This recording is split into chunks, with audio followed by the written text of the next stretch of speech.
Jeep enthusiasts will love driving around in their newly installed made-to-order seat covers.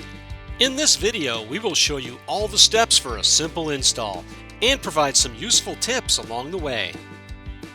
Begin by removing all the headrests. Then, starting with the front bucket seats, stretch the backrest cover over the seat. Using the cutouts, tuck the fabric around and under the base of the headrest.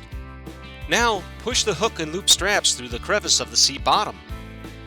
From the rear and under the seat, secure the straps using the hook and loop adhesive sides. Then, unfold the seat cover and fasten it to the seat with the hook and loop closure. Next, stretch the seat cover bottom over the seat and around the seat controls. Now, push the straps through the crevice to the back side. Grab the straps and stretch them underneath the seat bottom. Connect them together under the seat to secure the covers. Slip the headrest covers over the headrest. Next, lift each section of the bottom seats upward. Stretch the covers around the seats. Then, secure the straps to the seat bottom with hook and loop closure.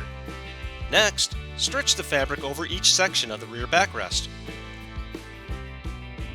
Tuck the straps through the crevice, then secure the straps to the seat bottom with hook and loop closure. Fasten the fabric and all the hook and loop straps to the back side. Next, zip up the back side to secure the backrest. You'll find the covers are precision cut to meet vehicle specifications, allowing the cutouts access to all the vehicle's controls. And that's it! You are ready to enjoy the full benefits of your Jeep Wrangler with the stylish and practical newly installed, custom-fit neoprene seat covers.